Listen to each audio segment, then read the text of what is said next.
150 000 élèves de 6e et de 5e ont repris le chemin de l'école ce lundi. À Marseille, malgré un port du masque un peu gênant, les collégiens étaient ravis de cette reprise.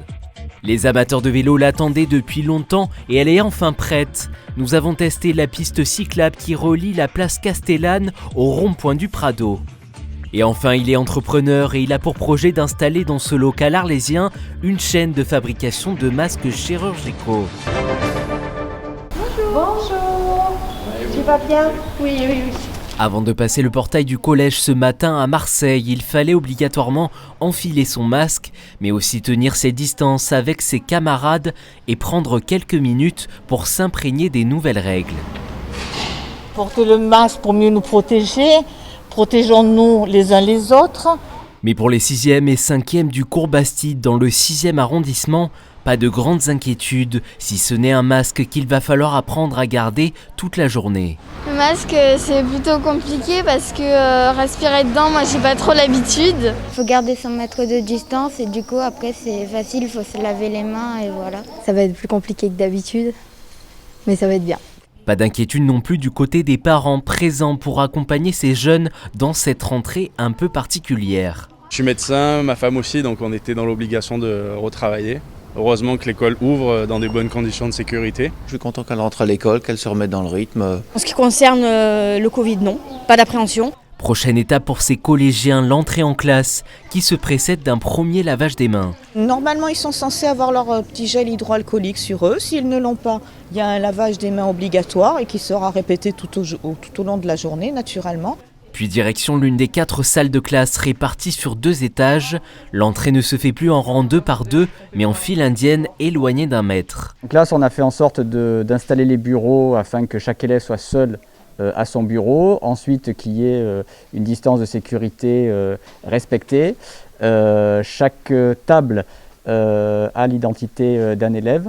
Et ensuite, le cours peut commencer. À midi, la cantine se transforme en pique-nique en plein air dans la cour. Et la récréation des élèves aura bien lieu, mais pas tous en même temps. Les Marseillais l'attendaient depuis un moment. Une piste cyclable qui relie la place Castellane au rond-point du Prado est quasiment terminée. Située entre la voie des bus et celle des automobiles, ces aménagements font partie du plan vélo mis en place par la métropole.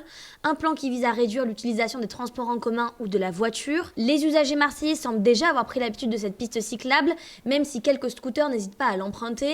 Mais cet aménagement réduit la voie des voitures qui circulent maintenant sur qu'une seule voie, ce qui peut engendrer des bouchons aux heures de pointe. Mais lorsque nous sommes à vélo, la route est dégagée. Nous, ce qu'on voulait vraiment, c'était ça, supprimer de chaque côté une voie de circulation de voitures pour faire une piste cyclable continue et en plus sécurisée là-bas et elle va être sécurisée sur toute la longueur.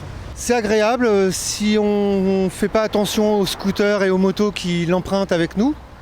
Mais globalement, sans sécurité, enfin la partie avec les poteaux, on sent bien en sécurité vis-à-vis des voitures. Le nombre de cyclistes ne fait qu'augmenter de jour en jour à Marseille. Il faut prévoir des infrastructures de ce genre afin qu'il y ait un maximum de cyclistes sur les routes marseillaises.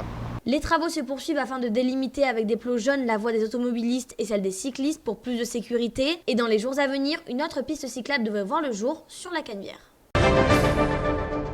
Mourad Amara est un entrepreneur arlésien. Il va installer dans un local à Arles une chaîne de fabrication de masques type chirurgicaux aux normes AFNOR. Presque 1 million de masques par mois vont sortir de cet atelier.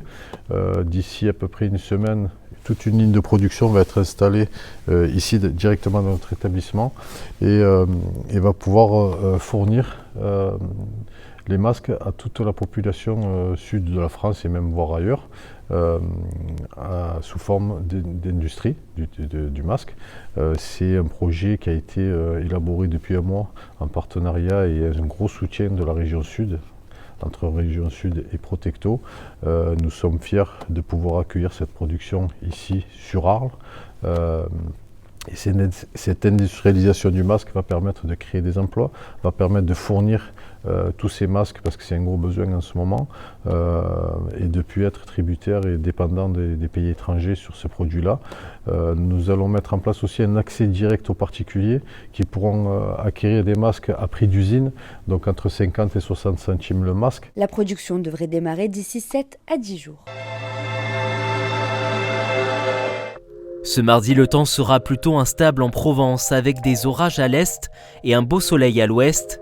Dès le matin, les températures atteindront les 18 degrés à Avignon et Arles, tandis que l'après-midi, les valeurs seront estivales sur toute la Provence, avec 27 degrés à Marseille et Aix, 26 à Digne, 28 à Avignon et Arles. Ce mardi, nous fêterons les Yves.